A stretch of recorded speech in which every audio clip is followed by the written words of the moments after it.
Hey there, folks. Chris and Kelly live here. Did I lose Kelly? Are you here, Kelly? Yes, I am. Okay. So today we are covering some breaking news. This is not our scheduled Chris and Kelly live show.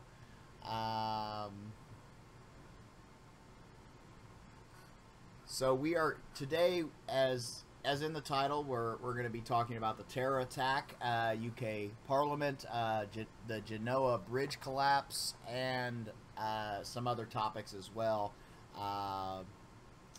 Eric Butler says the Eric's Jones side is down. That's interesting. We will look into that while we're live. Remind me later, Eric. Remind me later. We will be talking about what the solution is to internet censorship and why it is not making social media utilities. And we will be talking about the New Mexico jihadis been given bail.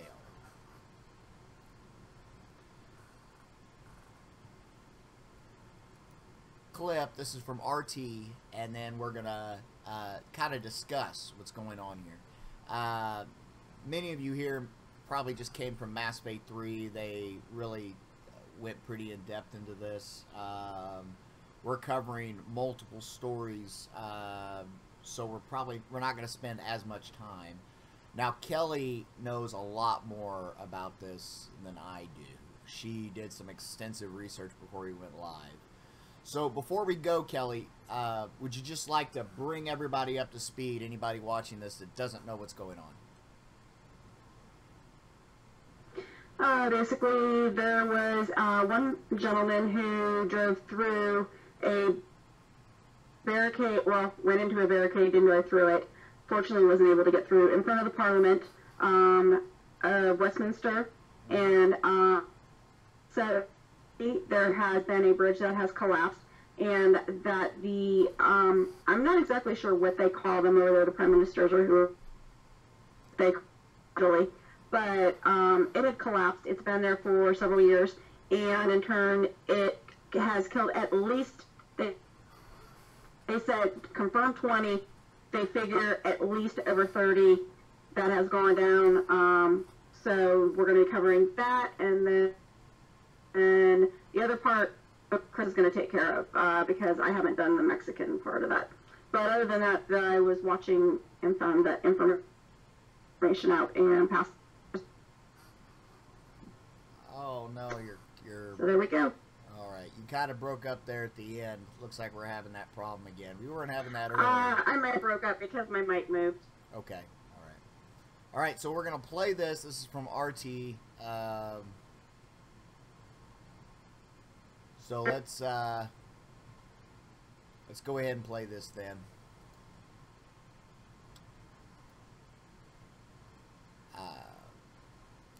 You guys let me know if we're having audio problems. Put it in the chat. And Kelly, if you could monitor that. We've got developments on that story that came through this morning from London. No problem. UK police confirming now they're treating that car crash in Westminster you may have seen earlier on as a terror attack. Earlier, during rush hour, a vehicle crashed into security barriers at the Houses of Parliament in London, injuring two. The driver's been detained at the scene by armed police.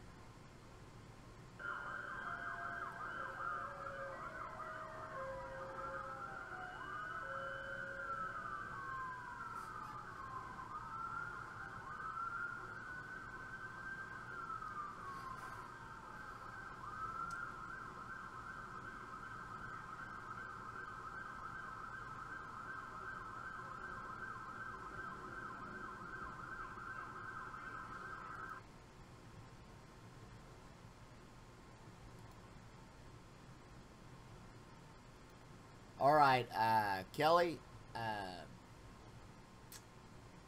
Yeah, just as I suspected, we're having an audio problem again. The audio for the video is too low. I'm dropping.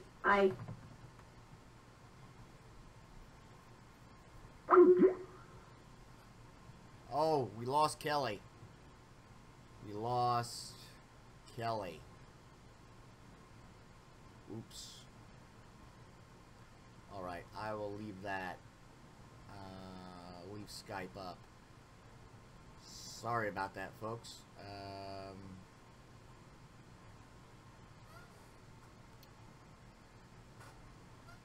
This is Chris. You are low too. What is going on with my audio then?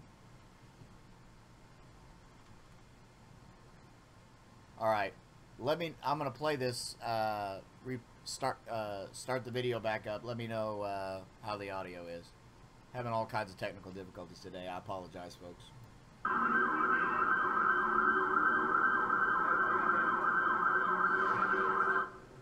All right, let's go to this, back to very close by our studios there in Millbank. Our London correspondent, Mr. Sid Shirkin, has got the latest. As I say, this was the development, the update. But for anyone just joining us, take us through all the events that have happened since, what, 7:36 local time this morning with you. Well, Kevin, indeed events have been unraveling quite quickly surrounding this incident. The latest that we know is Metropolitan Police and the counterterrorism unit that are investigating this incident are treating what happened as a terror-related incident. Now, this is an important development because since the earlier hours of today at 7:37, we know that a car crashed into several cyclists and then smashed into security barriers right outside the Houses of Parliament. And in the initial minutes and hour or so, the authorities were weary of connecting this to any kind of terrorism-related activity, although now it is understood that that is no longer the case, and this is being investigated as a potential terrorist attack, and this is how the police here have described it. Now, we do know that there's only been a couple of injuries, and thankfully none of those people are in critical condition. They were taken to hospital, however, for treatment. And we do know that when this unraveled, the armed police had arrested one man that was in this silver car and have taken him into custody. And with these developments now unraveling pretty quickly, we still have no information about the identity of this man and what exactly, apart from this being connected to terrorism now, those intentions would have been. It's important to mention that Parliament right now is in summer recess, so there were no MPs inside the Houses of Parliament, but still, this is a location where traditionally lots and lots of people, lots of tourists around. Again, this is being Parliament Square, really just in the heart of London. And also, so I'm going to pause that. She was just saying that, you know, this is an area where there's typically a lot of people and tourists. Britt Bozza says this attack was a reconnaissance attack on Westminster Palace. There's going to be a bigger attack in the future. Last year's one was testing one area. This was in a different area of Westminster Palace. I agree. You know, I did see when I was searching for information on this attack, I put in attack on UK Parliament August, and then it had 2015 and 2016 as being suggested. Was there a terrorist attack there at Westminster in 2015 and 2016? If so, that's, yeah. This wasn't the first one. Let's see if there's any. Donna Terry says no surprise here about terror attack. Donna Terry says, well, this is about New Mexico. We're going to get to that. I heard that New Mexico terrorists were out on bond by a state judge. Since it is terrorism, I'd say it should be federal level, not state level. It's supposed to be, if it's terrorism related.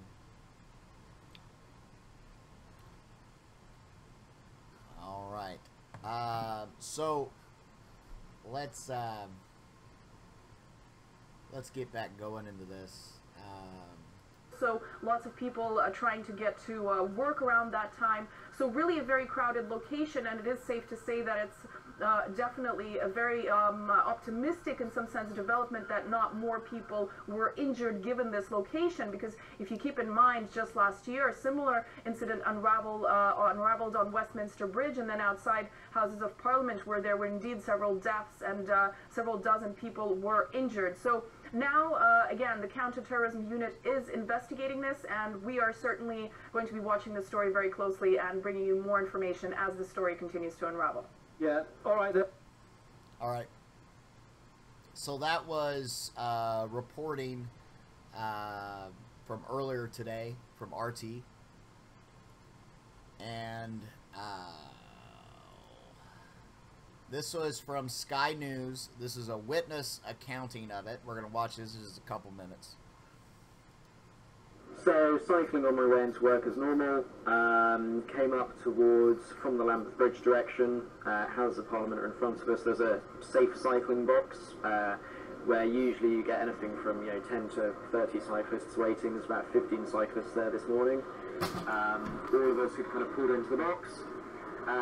You could kind of see just around the corner of from Big Ben, there's an ambulance with its lights on and siren blaring. And then all of a sudden, whipping around the corner, just from the traffic lights, was this small kind of Ford Focus type car. And just rammed straight through the group of 10 to 15 cyclists that were stood there. Probably hit the lady cyclist, a couple of foot to my right. To be honest, I thought it was something like, car accident, he got lost, scared, not really sure. I presumed that he was going to stop very shortly afterwards. He obviously carried on, swerved into the lane for the House of Parliament, crashed into the barrier. And at that point, when the armed police yelled, clear out, get out of the way, realised that it was a little more serious and to clear out. There were 3 or 4 walking routes. So I want to pause this. So at what point, I was messaging with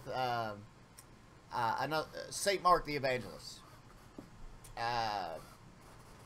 By the way, who's going to be taking part in a Bible study we're going to be doing on my channel, and he has his own channel. Go check it out. Some good stuff. But we were messaging earlier today about this, and I asked him, I'm like, at what point are people going to wake up to the threat that's out there? And I'm going to tell you, it's going to be until once they're in the middle of an attack, or too late. Here's the thing: these terrorist attacks, 99.9% of the time, it's a Muslim. It stops being a profile. It stops being a how do I want to put this? Anyway, it stops being a something to look out for. It's essentially it is a profile of a suspect, right? So look, the way that I look at it, I know not all Muslims are terrorists. Almost to the last, every terrorist is a Muslim. I think at this time, whether it be the UK government, the French government, the US government, if you're not monitoring every single mosque in this country, you are failing your people. You're failing your people. Particularly mosques that have had prior members of those mosques that have been either attempted or committed terrorist acts. Mosques that have jihadi imams. If you're not monitoring them, you're doing something wrong. And then on top of that, I'm sorry, call me a racist, I don't even care. It has nothing to do with race. It has everything to do with an ideology. We need to stop all immigration. There's here in the United States, I think it was 1952, there was an act. I'm going to eat that dog.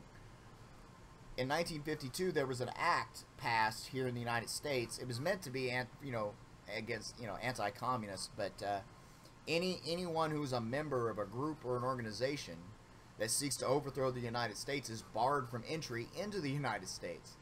Have you read the Quran? Have you read the Hadith? Have you been listening to what these imams have been saying? That's exactly what they're doing. Islam is already banned from the United States. We just haven't enforced it. By the car directly. She'd kind of flown up onto the bonnet. Very luckily she had a helmet on, so it probably you know, reduced any kind of head injuries she had. And she was lying stationary in the middle of the road. Very luckily, because there was an ambulance just behind them, you know, ambulance driver, you know, paramedics were there within seconds. Compartmentalise and move on as one of life experiences. Yeah, the last thing you do is stop cycling in, stop walking into work or anything like that. You have to carry on. All right. I'm getting a notice on a stream or anything like that, whether it's this one or another one. You start getting buffering, you may need to just refresh the page. Sometimes that'll clear it up. If it doesn't clear it up, then it's on my end. Sometimes that just happens. Alright, I will be going over at the end. Stay tuned to the end, because there is an amazing YouTube channel if you like gun channels. I just found. I'm actually really excited about this one. You'll see why. So, we're going to move on to the next story, which is a deadly bridge collapse in Genoa, Italy. Several people dead. I think I heard as much as 30, but we'll see. An immense tragedy. We are watching it in Italy after a bridge linking northern Italy to France collapses this morning. Cars crashing 150 feet to the ground. At least 22 people are dead. More could be trapped in the rubble. We go to Amy Kellogg now, live in Iran. Hi, Amy. Hi, Julie. Well, on top of the dead and the injured, physically injured, there are so many people being treated right now for shock. And frankly, no one really knows how many people may be trapped under the rubble. So the priority for rescue workers really is to go through those virtual mountains of twisted steel and concrete and try to get to anyone who is alive. Now, this is the moment it happened this morning. You can hear someone yelling, "Oh my God, oh my God." A 600-foot section of the Morandi Bridge outside Genoa just collapsing. And you hear a man yelling, "Dio, oh my God." The bridge is part of the highway, the A10, that runs between Italy and France. A column collapsed after sudden violent storms just before noon today. As many as 30 trucks and cars fell when the section of bridge collapsed, sending those vehicles to a 300-foot fall. There are so many heart-stopping images from this tragedy. Among them, the picture of this truck at the edge of the precipice stopped just before the bridge fell. Now, the cause is said to be something structural, but authorities will need some time to figure out exactly what that was. The bridge was inaugurated in 1967. It was often called the Brooklyn Bridge locally for its similarities to the one in New York, and it was quite an icon of the area. It had had work done on it periodically over the years. Now, some other urgent matters right now, Julie, besides trying to get to anyone who may be alive. There was also a footbridge section of that bridge, so it is possible that there are pedestrians who fell as well. So, I want to pause this because I want to talk about this. It said 1967. And they have had periodic work. Modern concrete has a lifespan of about 50 years. 50 years.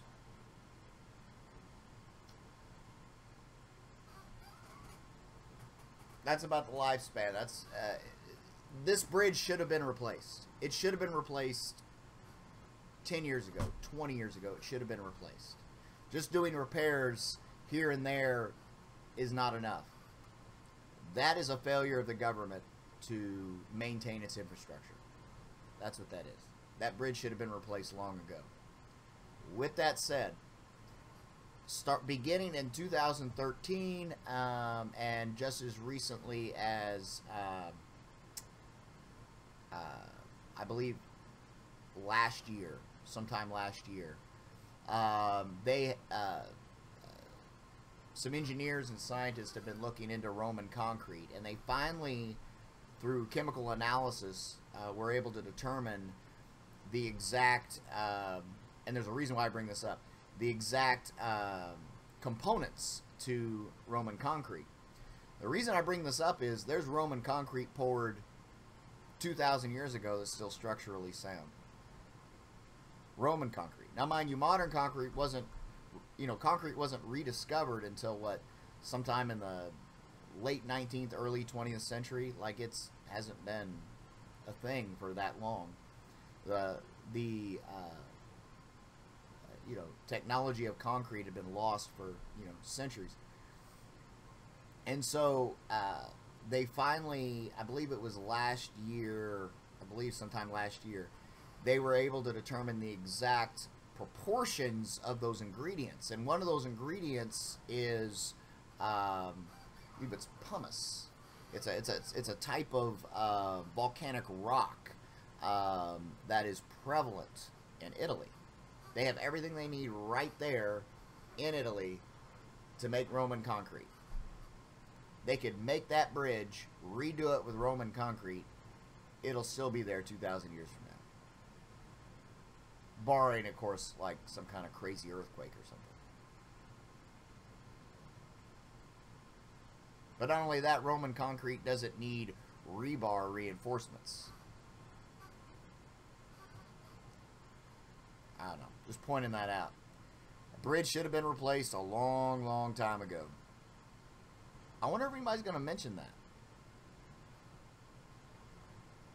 But importantly and urgently, they need to find out whether the other parts of the bridge are actually secure, that no other parts fall. And then also, authorities are going to need to figure out ways to get all the vacationers back, because there will be a lot of people traveling back from Ligurian seaside resorts like Portofino, and also from France. Tomorrow is Ferragosto, the big Italian summer holiday, which stretches for several days.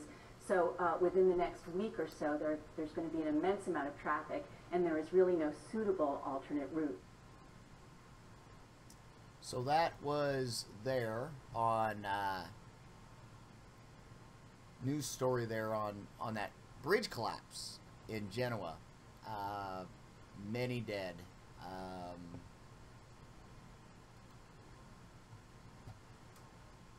Here's another clip from Fox News. Also breaking right now, rescue crews are rushing to the scene of a massive bridge collapse that's happening in Italy. Take a look. Pictures posted online show chunks of the bridge missing and blocking the road below. At least 10 cars are involved, and so far, no word of any injuries. Dramatic video showing a vehicle stopped right at the edge of the bridge. That is a truck. So I guess that was when it first broke. So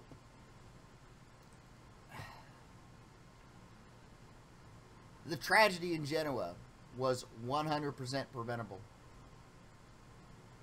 It was preventable. I'm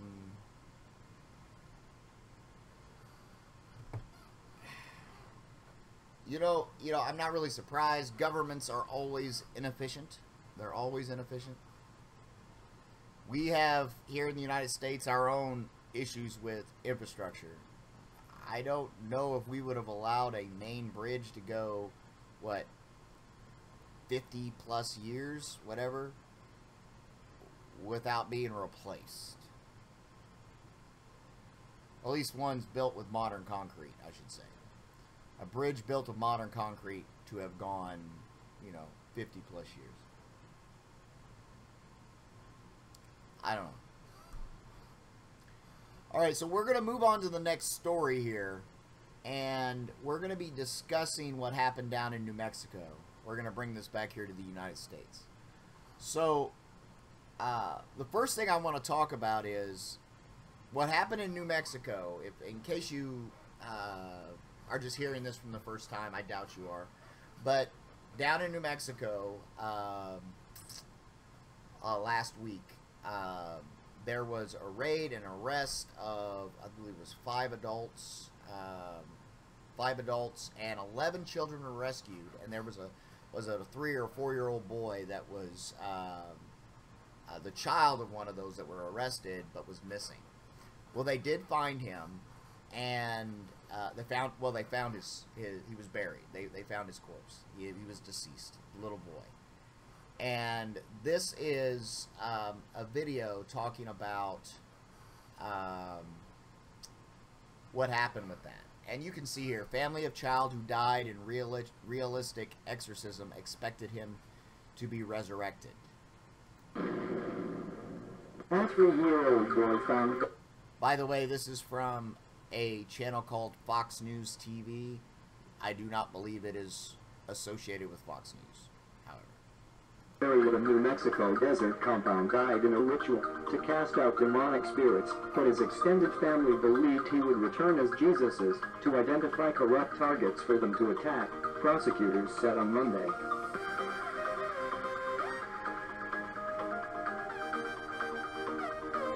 The little boy's father, Siraj Ibn Wadj, along with one of his wives, Janie LeBay, his sisters of Hannah Wadj and her husband, Lucas Morton, and his other sister, Hajra Wadj, are accused of training children at the camp to use firearms to commit school shootings.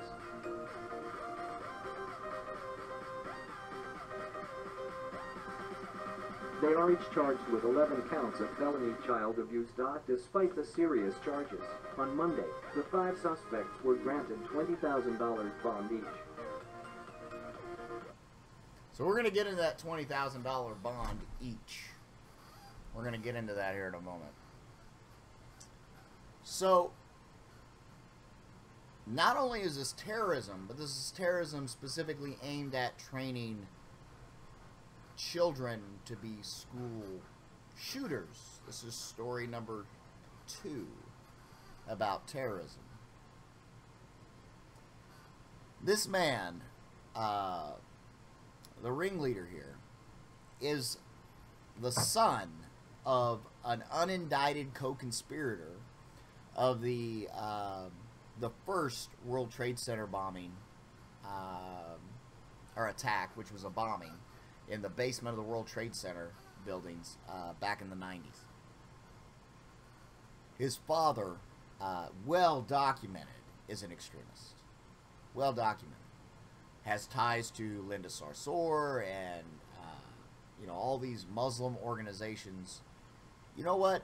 When executives and heads and you know, individuals in top positions of care and you know, all these you know, ISNA, all these you know, Muslim organizations here in the United States, when they have ties to terrorism, no, like, we can prove it. They have ties to terrorism. They have ties to individuals who are terrorists. At that point, I mean, how are they not already classified as terrorist organizations? Why are they not already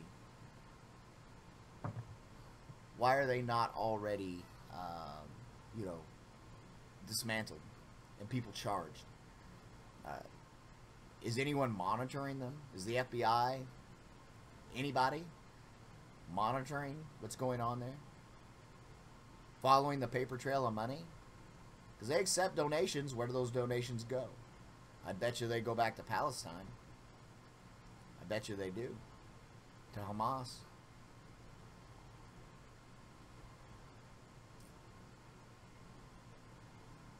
This guy. That guy right there.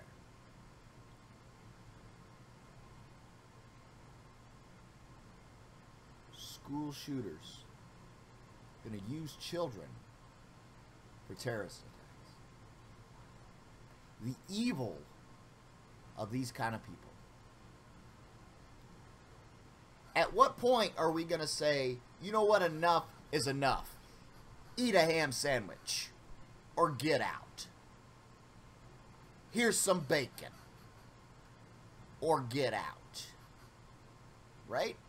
At what point do we say, hey, guess what? You're a Muslim? guess what? You ain't getting in. Nope. Nope. You ain't getting in. We don't trust you. What's that? You're peaceful? Tequila. That's what you're doing.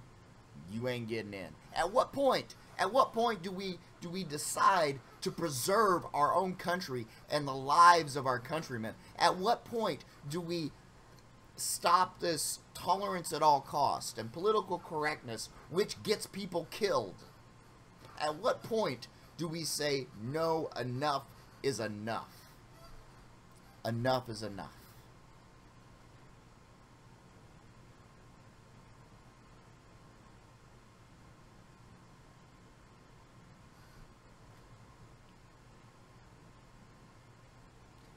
So, Law Resistance says, does anyone know where these children came from, whom they were training? I'm to understand these children were abducted. These were not their children, is from what I'm to understand. These children were abducted.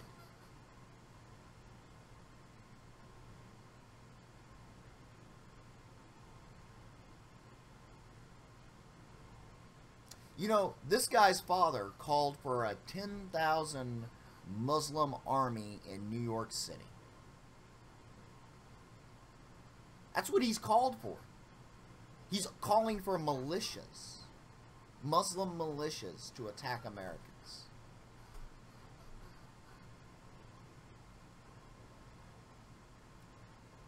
If our country fails to protect us, they are no longer legitimate. Keep that in mind.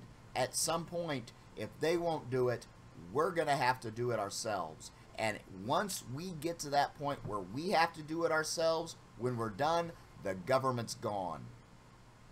Sorry, you failed us. You're getting replaced. We, the people, nos autem populus, will replace you. We, the people.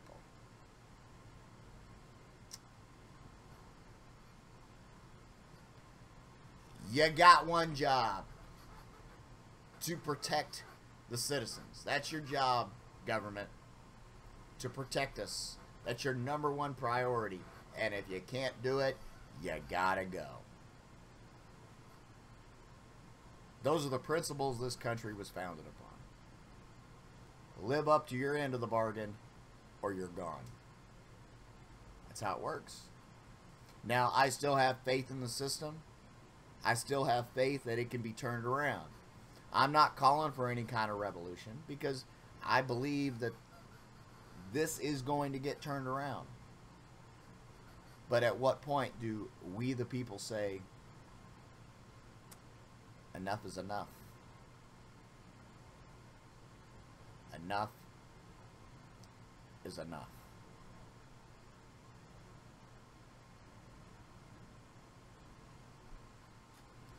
We'll look here in the chat. Donna Terry says, well, I guess the father did an excellent job training his son. Apparently he did. Abominable Snowman says, you get bail as a kidnapper? Apparently. Our leadership is busy trying to defend himself and prosecute those who are criminals within our own government. Yeah, I mean, there's so much going on. He sure has a heavy hand, obviously abused the women. I'm sure he did.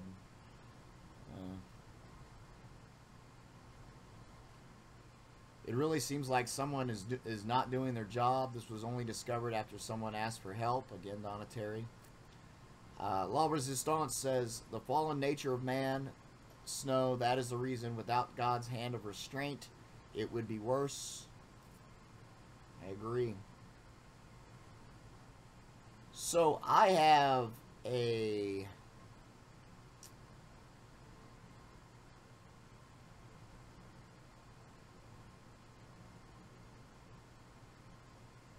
new favorite Latin phrase. Deus ex machina. The hand of God. The hand of God. And I pronounce God that way. So here's the thing. I read the Bible, but on audio Bible a lot. Like a lot. And the narrator is British, and so that's how he says God.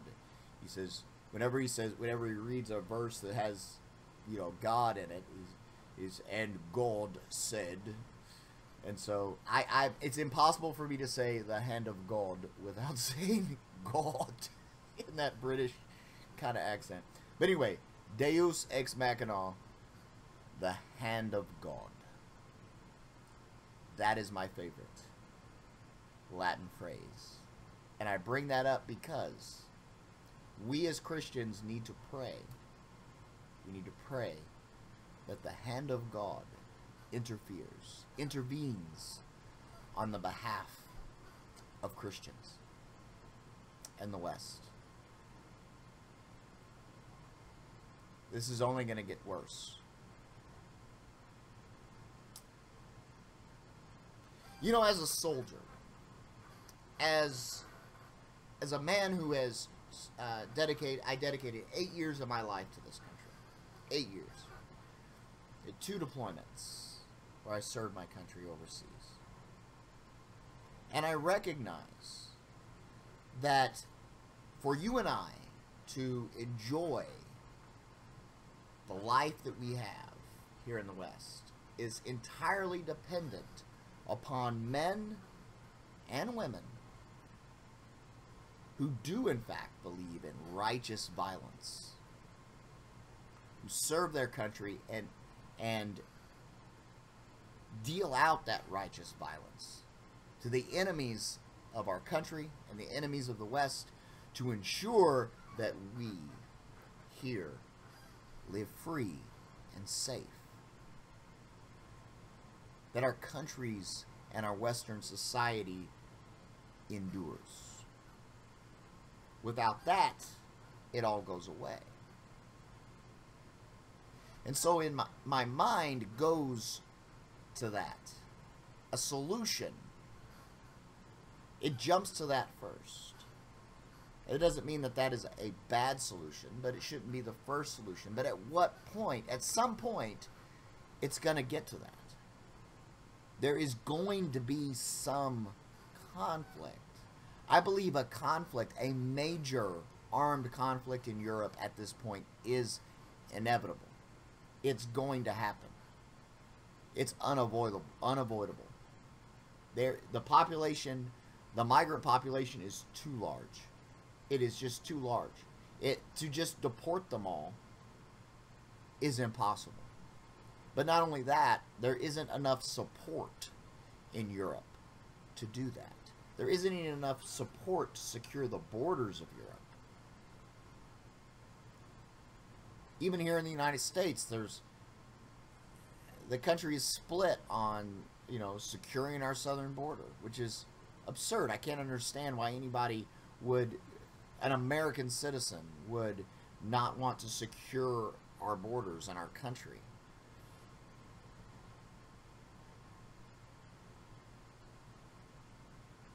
It very likely could be armed conflict at some point in this country. We saw over the weekend, I actually didn't pull this up.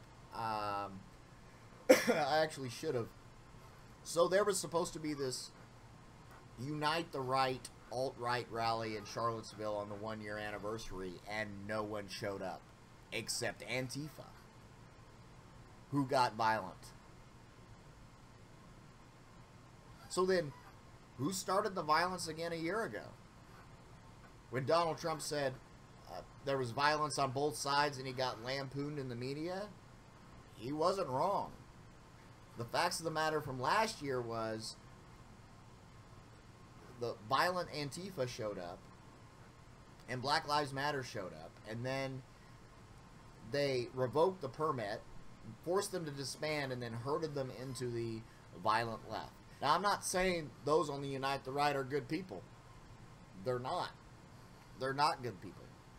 The majority of the people that were there last year were not actually part of Unite the Right. They were duped into being there, not knowing that it was hosted by these white supremacists. Now, I've got an interesting point to bring up. The organizer of Unite the Right was an Obama voter. an Occupy Wall Street guy. He's a leftist. When you start hearing him talking about policies and things, he's on the political left. I watched Dinesh D'Souza's, and I've actually been saying this for a while, but this is just, verifying what I had already kind of concluded myself. But that he, in Death of a Nation, the Dinesh D'Souza movie that's in theaters right now, which if you haven't seen, you need to go see this, Death of a Nation. He interviews Richard Spencer, the poster boy, figurehead of the alt-right, who coined the term alt-right. He is not a conservative in any way. His views are completely in line with, economics, social issues, everything. It's completely in line with fascism. So to call him a fascist actually is accurate. He actually is a fascist. But not only that, they are in line. Like, he agrees on so many accounts with Bernie Sanders, Medicare for All, and many other things. He doesn't believe that our rights come from God, but that they come from the state. That is a fascist view. That is also a view of the American left and the Democratic Party.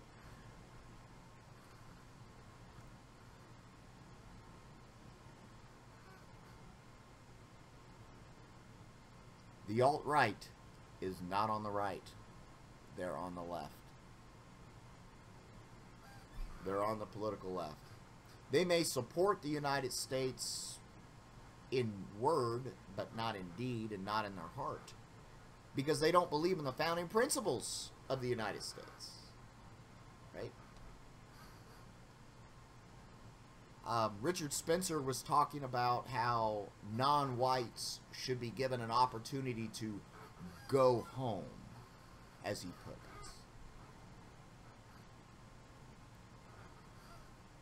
You know, I'm starting to think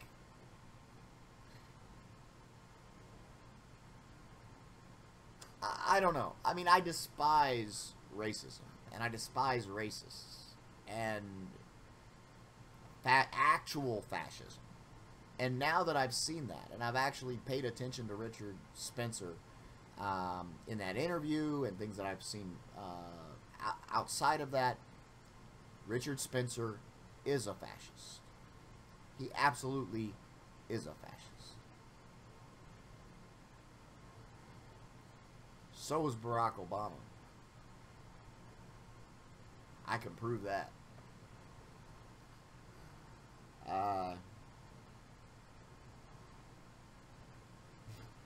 Eric Butler says, I turn into Hitler about 3 times a day, but wind up a constitutionalist before I go to bed.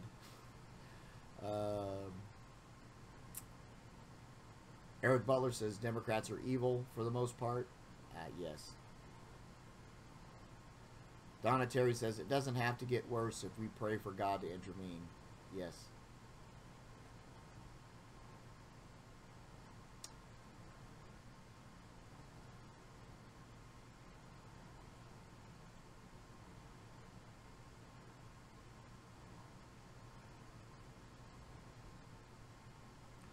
Donna Terry says, guess what? God can get fed up. Does Sodom and Gomorrah ring a bell?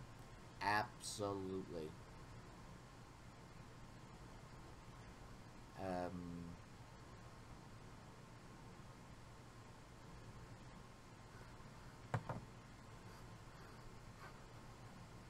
This is absolutely disturbing here.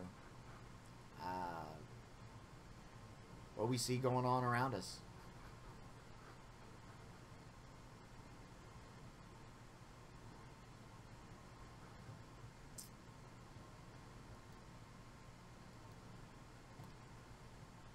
So here we're going to watch a little video about the New Mexico compound suspects granted bond.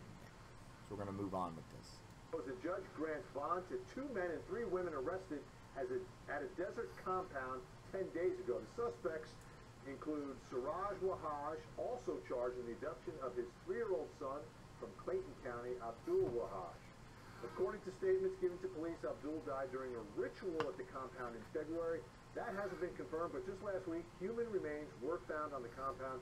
Prosecutors say manuals on how to build untraceable weapons were also found, and some of the 11 children there were handling ammunition. At least one child was armed.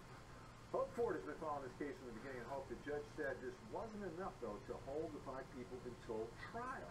Yes, but the judge granted them bond because the 5 had no criminal history, and the judge said the state didn't prove that they had a plan for danger. Now, each one of them received $20,000 unsecured bond and other conditions by GPS monitoring. And as you said, we heard a lot during this 4-hour hearing, including an FBI agent who conducted interviews with 2 of the 11 children taken from the compound. Travis Taylor with the FBI interviewed 2 of Jamie LaBelle's children, a 15-year-old identified as FL and a 13-year-old identified as JL. Taylor says FL described the rituals performed on Abdul and others on the compound. Taylor says FL told him the rituals began in Georgia after LaBelle received a message from God to head to New Mexico to expel demons from Abdul. Once the demons were expelled from his body through religious rituals, that he would become Jesus.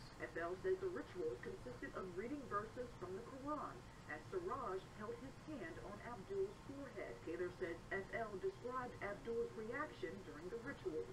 For witness statements, the victim, Abdul, would begin to choke and have white foam or slime come from his mouth. We know Abdul had severe medical issues, including seizures. FL tells Taylor Abdul's heart stopped beating during a ritual in February and was later buried on the compound. The defense in this case says there's nothing wrong with the ritual, as it was simply reading from a religious text and holding a hand on a child's head. The child was telling you that he believed that his mother was receiving messages from the angel of the messenger of God. She would receive the message from Gabriel and translate, yes. Okay, all right. And these messages weren't to harm the child in any way, right? They wanted to heal it. Depends how you look at it. The defense argued that this is not a murder trial. The 5 clients have no criminal history, and the other 11 children did not appear to have signs of severe abuse. Ultimately, the judge agreed, saying the state didn't prove the 5 had any plans to harm anyone in the community. And Vinny, we also learned that during the bond hearing that Subhana Wahaj, one of the 3 women in custody, is 7 months pregnant. Subhana was the one who sent the message asking for food money and diapers, and that tip, of course, ultimately led to the compound being raided. Still an unbelievable story. Thanks so much, Open. Tonight, another shocking turn of events.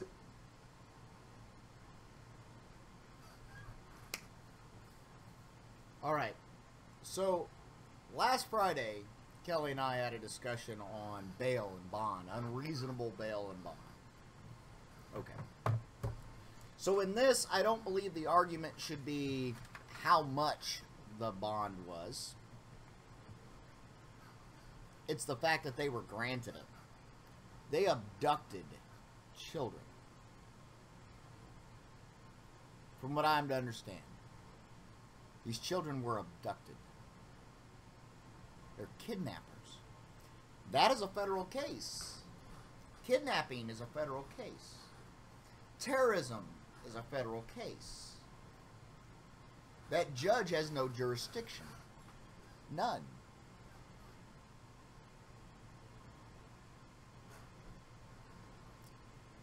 This case is entirely out of the hands of the state of New Mexico. So why is this judge handling it? There should be no bail at all. None. No bail. Kidnapping, at the very least, manslaughter and the death of that child, and other charges that could come along with that, for all of them.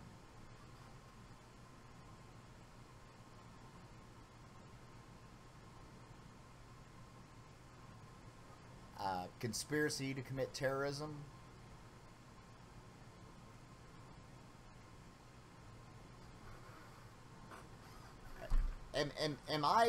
Am I crazy here? Am I the only one? I can't be the only one that sees what's going on here.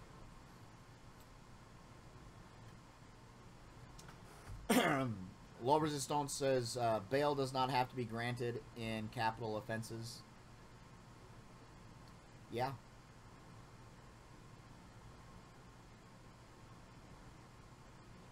Eric Butler says, whatever happened to Las Vegas? Yeah. That's a topic for another day. I'm planning on doing something with that. Basically, the case is closed. They closed the book on it. The cover-up continued all the way to the end, and they're not even looking at it anymore. That's what happened with Las Vegas. Abominable Snowman says, it's all about the population wars. This year's globally replaceable resources were used up on 1st of August, and the population is rising fast.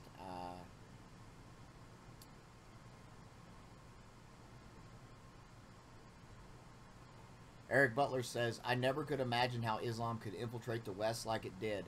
I'm still in amazement. 9/11. 9 freaking 11. How can 9/11 happen? How can 9/11 happen? Terrorist attacks right here on U.S. soil. 3,000 plus people dead like that. The nation was American flags everywhere, yellow ribbons on cars, support our troops. Our nation was largely united, and there were pledges we will never forget. That didn't last long. Now we've got this. And you know, it didn't start with Obama. It started with George W. Bush. Islam is a religion of peace. No, it's not. Sorry, no, it's not. Well, not sorry. It's not a religion of peace. Read the Quran. Read the Hadith. Just read it. You know, there is more anti-Semitic, a larger percentage of the Quran is anti-Semitic than Mein Kampf. Think about that. Over 50% of the Quran is dedicated to the kafir, the infidel, not non-Muslims. There is a different behavior expected of Muslims towards other Muslims than what it is towards non-Muslims. Which is the exact opposite of Christianity. Christians are to treat believers and non-believers equally. We don't have a different set of behavior for believers than we have for non-believers.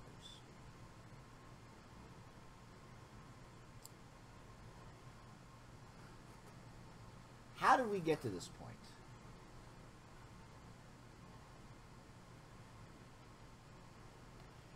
Eric Butler says, Obama is a socialist. He's a fascist. I can prove it. Low Resistance says, you are legally correct. Says Las Vegas is not over as there are civil suits. Oh, yeah, I'm sure there will be. 9/11 inside job. I think I could agree that there are those in the United States government that allowed it to happen, but they didn't cause it to happen.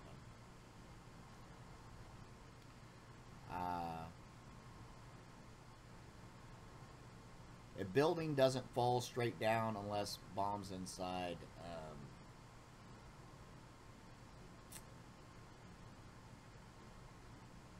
Alright.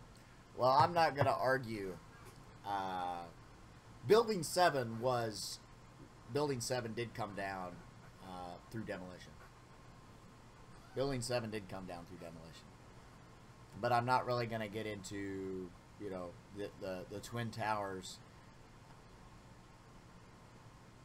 They absolutely would fall straight down considering how they were constructed. But that's a topic for another day. We can agree to disagree. And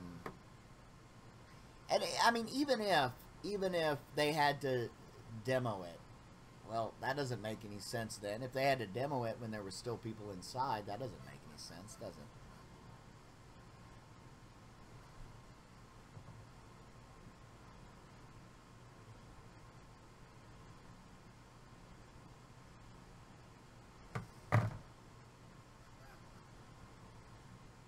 All right, we're just going to disagree on that one. We're going to move on. All right, so that was New Mexico. All right, so the next topic I'm going to move to, well, I guess we'll go ahead and show this. So the Parkland gunman, on February 14th, 2018, this individual, whose name I will not say, but you'll hear it in the video,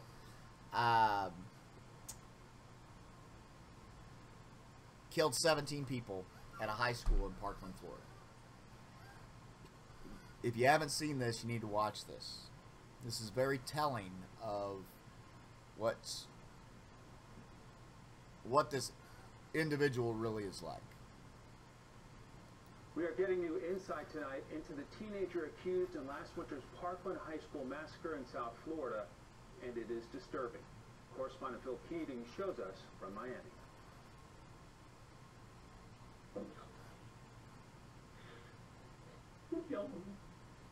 For the first time, we see Nicholas Cruz breaking down and pretending to kill himself inside the Broward County interrogation room, just 3 hours after being arrested not far from Stoneman Douglas High after the Valentine's Day massacre, which killed 17 and wounded 17 more. Shortly before the detective enters the room, Cruz punches himself in the face over and over. He eventually explains to the detective why he did what he did. The voice, the demon inside his head. What does it want to say to you? What does it say to you? Destroy. Okay, you don't have to show destroy what? Anything. At another point during the session, the detective steps out of the room and Cruz bites his forearm, trying to bleed. Cruz also makes a gun with his fingers, pulling the trigger to his head, mouth, and heart. The portion of the interview where Cruz allegedly gave a step-by-step account of how he carried out the worst high school shooting in U.S. history remains redacted and edited out to protect Cruz's right to a fair trial. Cruz's 18-year-old brother Zachary is let in around midnight, and that's when Cruz shakes and sobs in his arms. Cruz also reveals he'd attempted suicide twice, how lonely he was, and depressed over his mother's recent death. So the demon wanted you to do wrong. Throughout the 12-hour interview, the detective keeps zeroing back in on this so-called demon. Cruz never budges. Why do you stop it then? I don't like the demon, I don't like the demon, I don't like the demon, I don't like the demon. That's just the demon he was just. I get it, turning or something. Cruz also says he planned to go to... Here's the thing. So, he touched on there at the end about this idea of a demon, right? That he's got this demon in his head.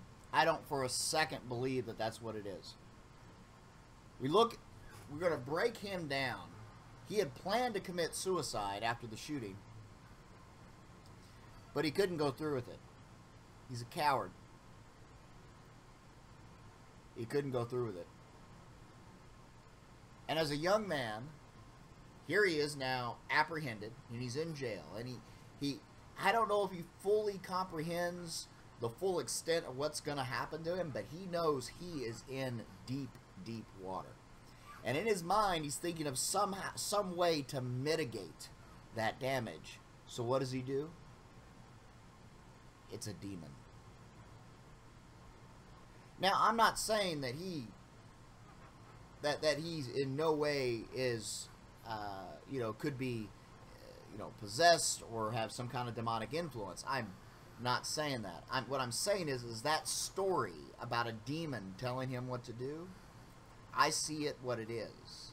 That is him trying to mitigate the damage, because if it's a demon, if he's out of his mind, he's believing that that is somehow going to mitigate whatever punishment may come his way. It won't. This is an evil man, young man.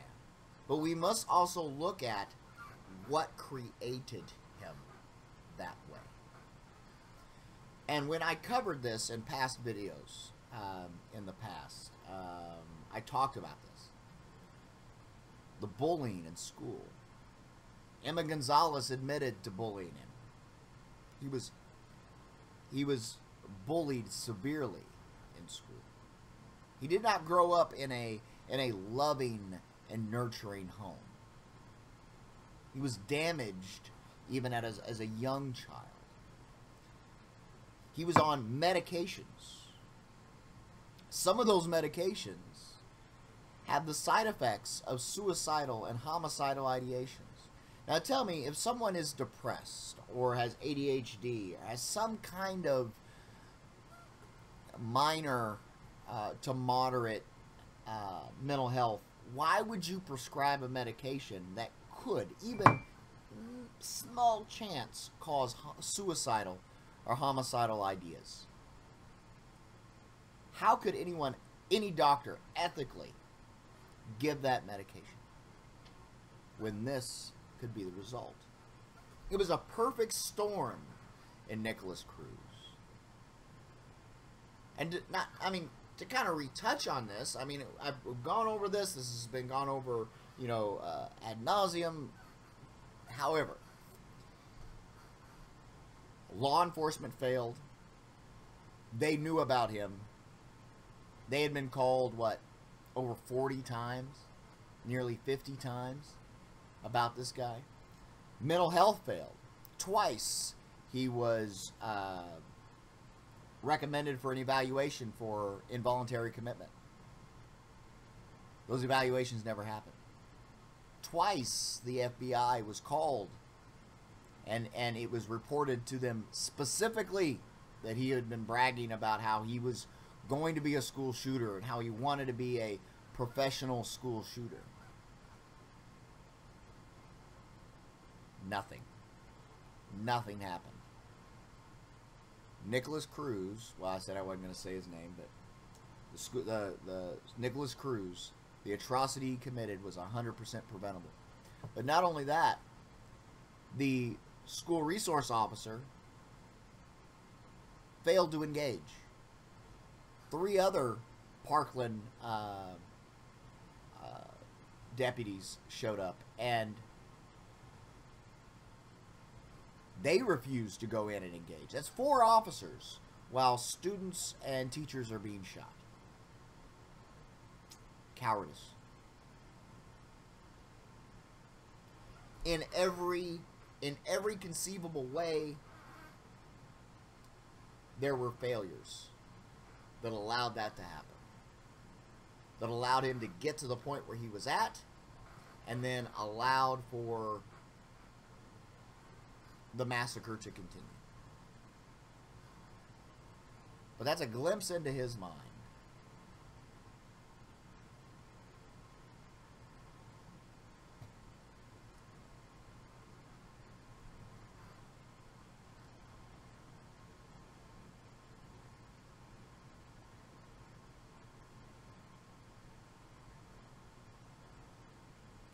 Adeline says, no, it means he should be locked up for life, but not in a prison, but in a state mental health facility.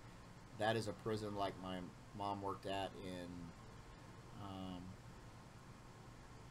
parts of the time after the shooting, reported other shooters. There, that is definitely something to look into. I mean, that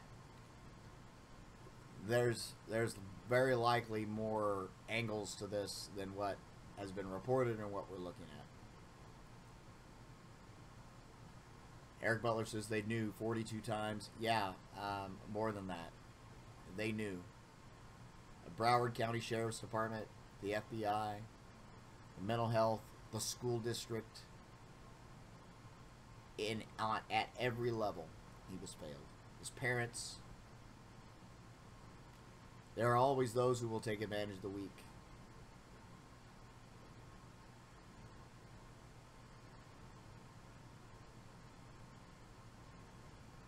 Adeline says, I disagree, Chris.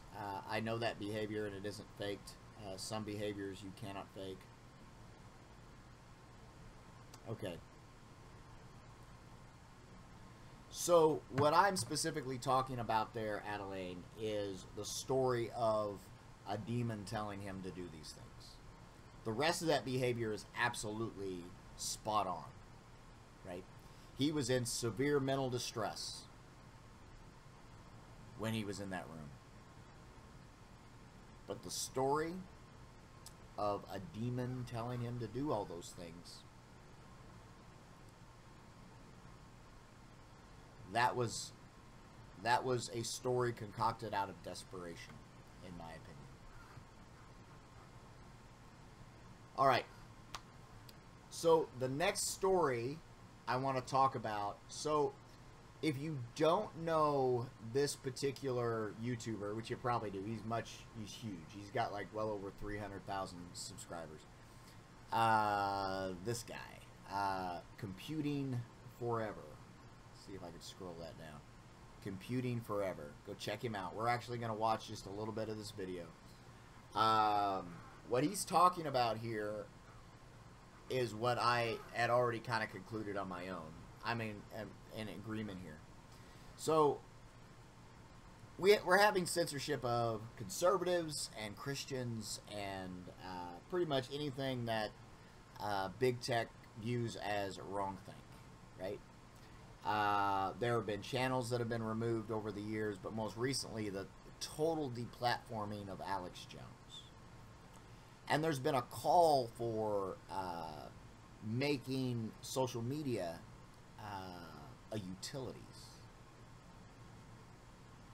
And people, even those on the right, think, oh man, that's a great idea. Yeah, let's just let the government in on it. No, that's not the answer. And just leaving it to the free market isn't the answer either. The answer is an Internet Bill of Rights. We're going to get into this. He's going to talk about this. He makes some pretty good points. Some really, really good points. As I've said in other videos, and I say here too, if you present a problem and all you do is talk about the problem, but you don't present any type of solution or any way to even discuss to get into talking about a solution, if you're not trying to work towards some kind of resolution, you're whining. You're whining.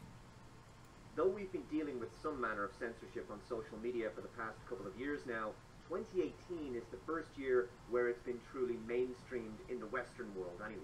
The big social networks will delete accounts sometimes without reason or warning, and some publications in the legacy media are even openly advocating against freedom of speech at this point. So like I said before, the gloves are off and they're not pretending anymore. 2018, the year internet censorship became mainstream. The solution will likely come through a combination of new technologies, new decentralized social networks, blockchain, and some kind of Internet Bill of Rights.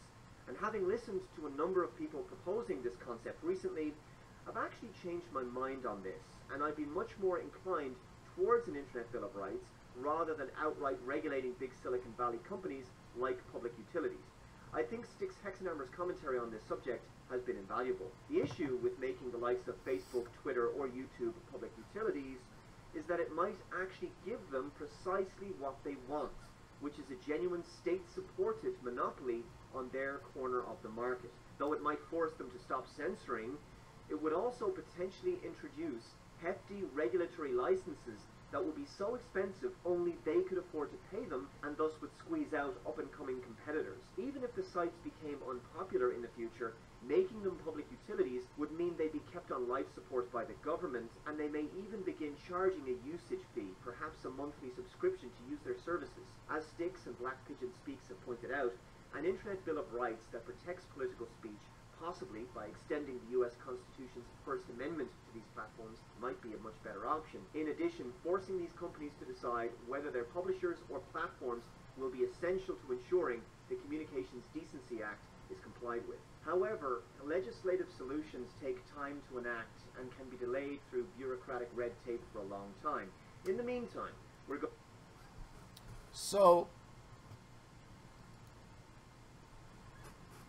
So that was what we're gonna this last topic we're going to discuss. And so he brought up some interesting points, right?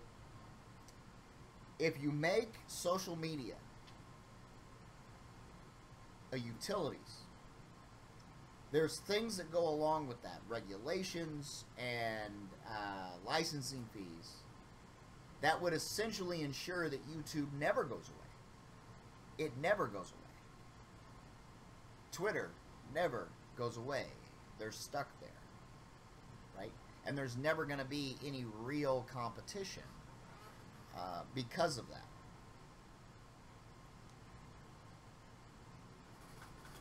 Remember, YouTube is a failing model. They lose money every year. In the millions, YouTube loses money. The only reason YouTube is even able to still exist is because, well, Google bought them. And then Google is owned by, what, Alphabet, right? So Google is dumping money into YouTube to keep it going. Now, I'm not saying this is it, but just think about this. If YouTube and the other tech companies conspire to do this, not necessarily to silence specific conservatives, but to create an atmosphere so that they're banking on the government would take the bait and make it a utilities. And then their companies are actually saved in the process. But not only that, we would likely have to then pay a monthly fee for YouTube and for Twitter and for Facebook. All of these become public utilities. Now, I don't trust the government. Most of my viewers don't trust the government either.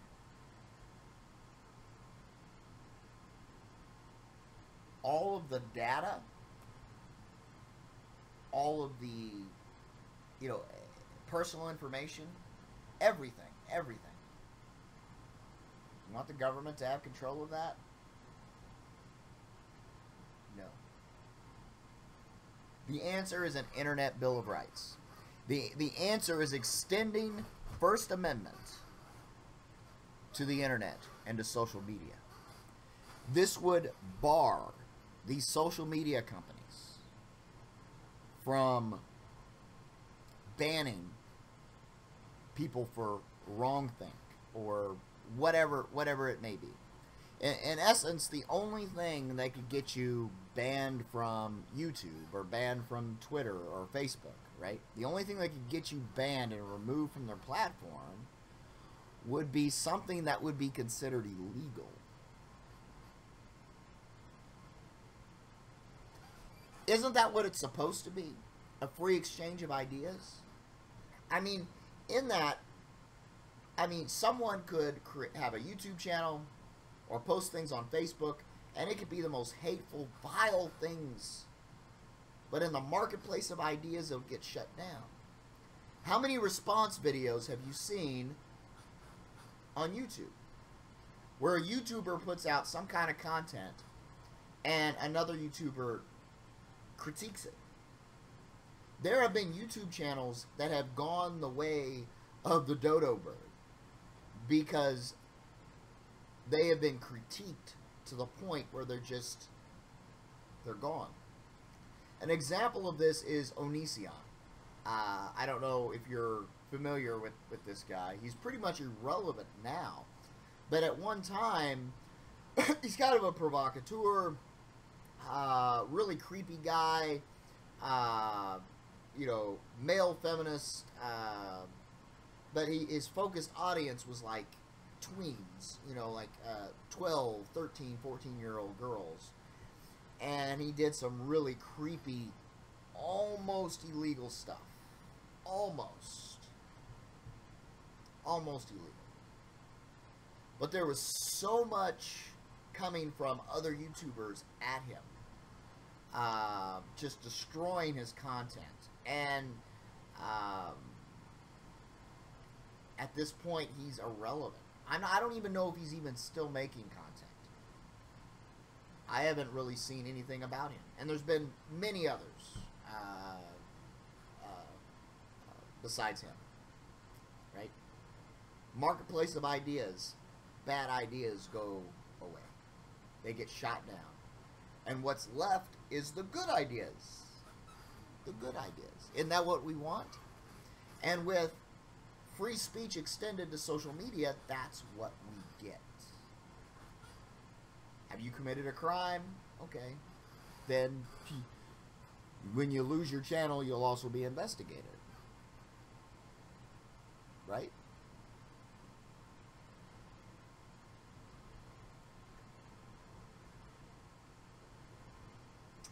Law Resistance says if they regulate it as a utility, they will dictate content. So, in theory,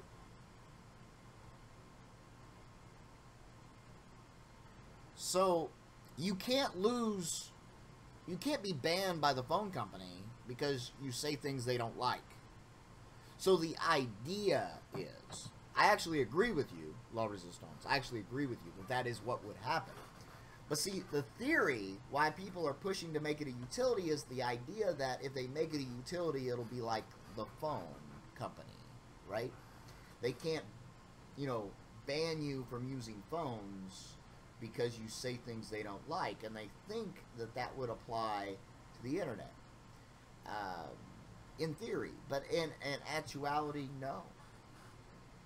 We would be handing over complete control to the state. For social media. You realize that's fascist, right? That is essentially, state-controlled capitalism, right? They're private companies controlled by the state. That's fascist. But not only, and even more so is because it's a means to disseminate information. The state has control over. I don't care who the president is. Donald Trump, Barack Obama, Mitt Romney, George W., Elizabeth Warren. I don't care who the president is, right? I don't care who's in government. The government should never have control over what we can and cannot say. And that's what would happen if the internet became a utility. In theory, it wouldn't. In practice, I do believe it would.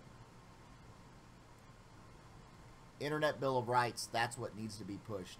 Not social media becoming a utility.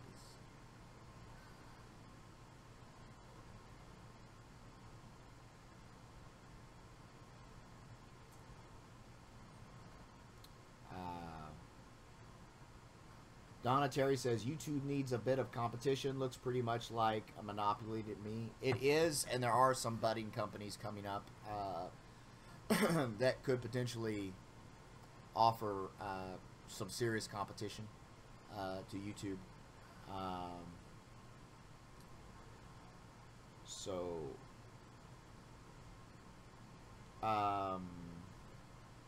Eric says, unless a law was passed that it should be entirely free forever, yes.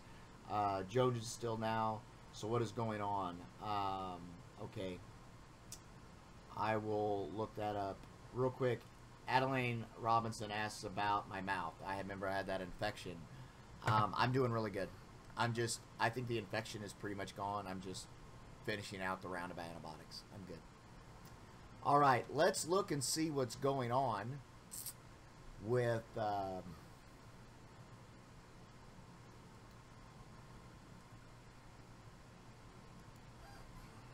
so you're saying that Alex Jones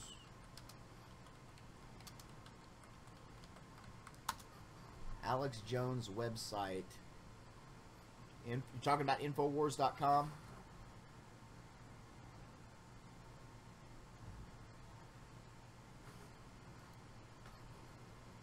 Infowars is under attack. Please visit our other channels now. Newswars.com, PrisonPlanet.com, Twitter, Infowars Store.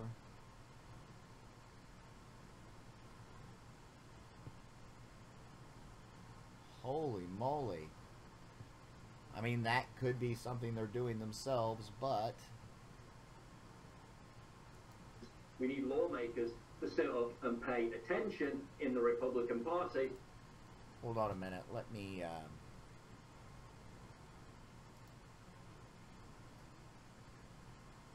Otherwise, they can forget about the midterms. They can forget about 2020, okay? When are you going to realize how important this is? Continues. Modern elections are won and lost on social media, not legacy media. Brad Parscale knows this. He led the digital operations team that outclassed Hillary Clinton in 2016. The Democrats know this too, which is why they're working so hard to turn social media platforms.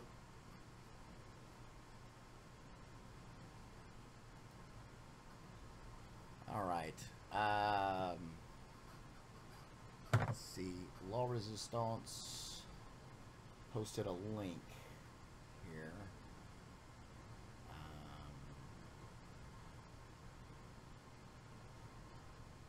Try to get this link. Come on now. I can get it to just stop on that link. Come on.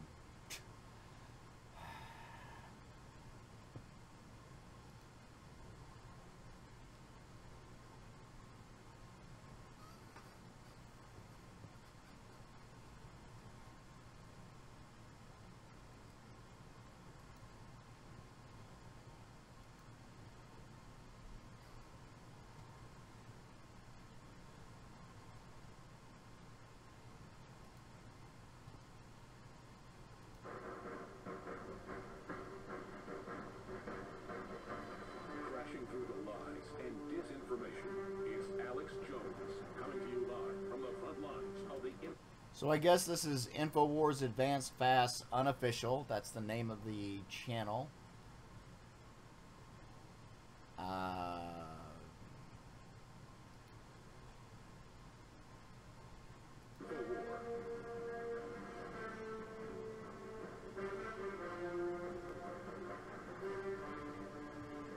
So I guess if you still want InfoWars, this is where you can go.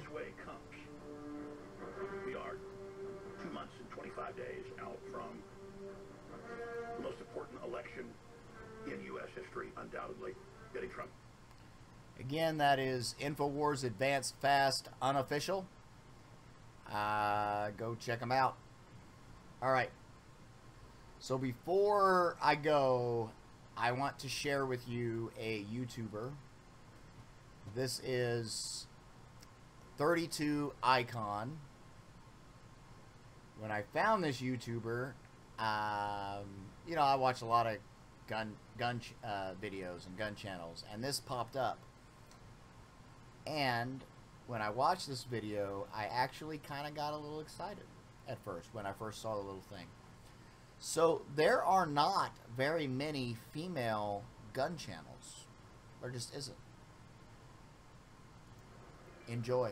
What's up, everybody? 32 Icon here. I hope that you guys are doing well. I'm doing well myself. Please go ahead and like and subscribe if you haven't already. In good faith, and I'll continue to bring you great content. So, a couple of things. There's a little bit of noise in the back, but this is the only time I'm able to do this video, so we're going to get through it. Okay? That's number one. Number two, this is my first time doing a video on an AR-15, particularly any kind of rifle. I normally do pistol videos.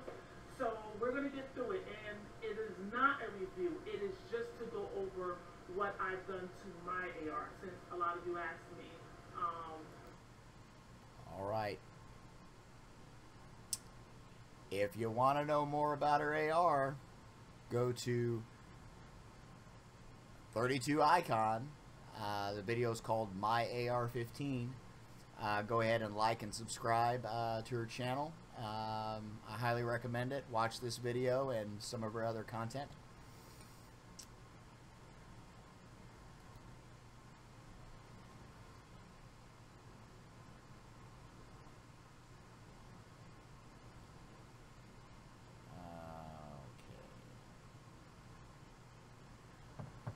Okay.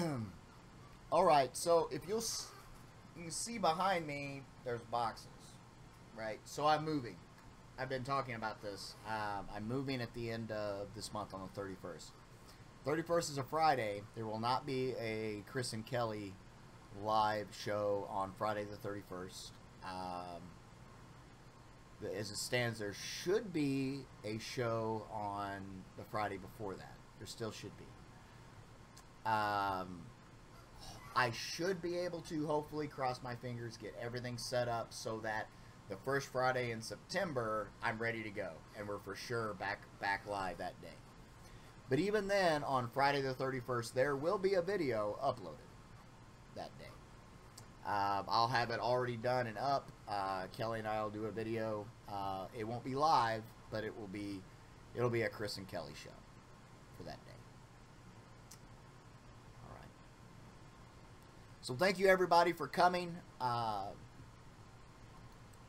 Thank you for sticking around. Hope everybody has a great day. Has a great week ahead. I will see you on Friday at 9 p.m. Eastern. God is love. God bless.